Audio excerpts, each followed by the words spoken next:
welcome to my video.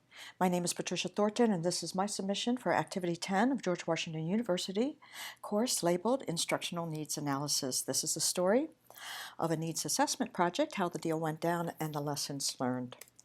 It was a sunny day in May when my fellow Rotarian called to ask if he could outsource their CPA firm's onboarding training to my company. He explained the staff stopped volunteering when the frequency increased from twice a year to once a month, and they needed someone to train next Wednesday. Considering our deadline, I asked only those questions required to satisfy his request, then agreed to meet for lunch the next day. Immediately, I reached out to a friend who specializes in recruiting CPAs, and she knew this firm very well, had placed several of their ex-employees based on her commission check.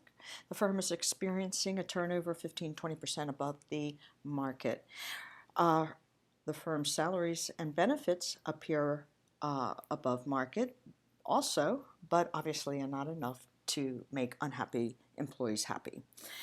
At lunch the next day, my fellow Rotarian signed our engagement letter for the onboard training even before we ordered sandwiches. After all, I did not need to build credibility or sell my deal. Trust is one of the cornerstones of the Rotarian Creed. My organization has found that relationships matter. For prospects who approach us for training without an understanding of the need assessment or a need analysis, our scope of work stays narrowly focused on the prospect's request. We map their request to our library of training curriculum, ready for rapid deployment. Our intent is to get our foot in the door without losing the prospect with too much information too early and before building credibility. So I waited to after lunch while drinking our coffee to share two graphs. One was comparing his CPA firm with turnover rates with the industry averages, and the second, the estimated cost of onboarding over the next 3 years. The graph saved me thousands of words. About the time dessert was served, he appeared ready for our firm's intro package. We included in our intro package our project plan number 4, named such because we start at step 4. Ironically, the plan was designed for those who are not ready to start at step 1. We assembled the intro package just in time to tailor to our prospect. All of our training engagements include a follow-up meeting to review the trainer's evaluation of the learners and the learner's evaluations of our course. I suggested regrouping the following Friday to give us time to analyze our class data and then give him time to review our intro. Funny, the CPA firm called the next day to move forward. They signed our engagement letter before the end of the week, and we start our need assessment on Monday morning. We have learned that strategic communication matters. On Monday morning, we took our findings to scan existing data from external and internal sources to identify optimal and existing turnover rates. Our data included breakdown by region, department, and title. We needed some of the data for the assessment, but we also needed some of the data later for our analysis. Therefore, we gathered both at the same time. Our external sources included the American Institute of Certified Public Accountants, the State Society, and the local chapter of CPAs.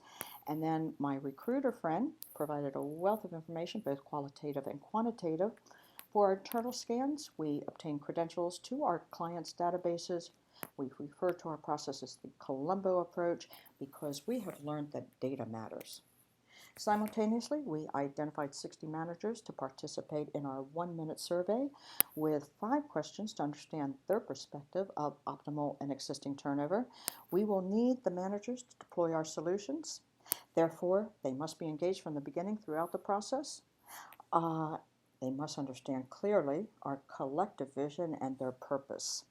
After analyzing the surveys, we scheduled a meeting with all the managers. Since they must work together as a team, we utilize our town hall approach.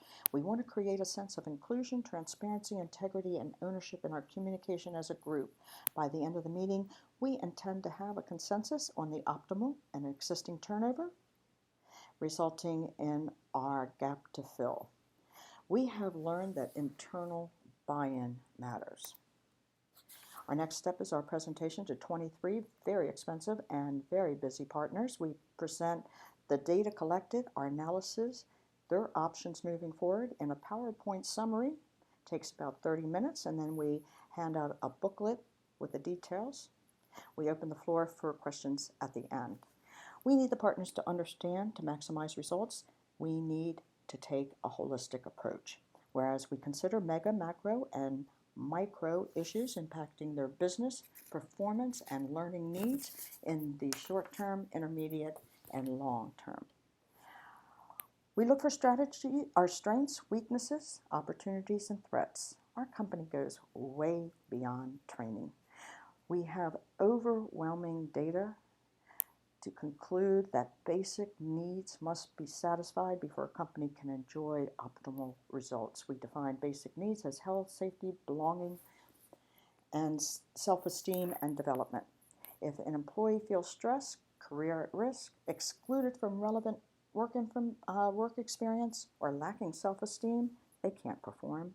We have learned satisfying basic needs matters. I've enjoyed this class, highly recommend it, and thank you for viewing.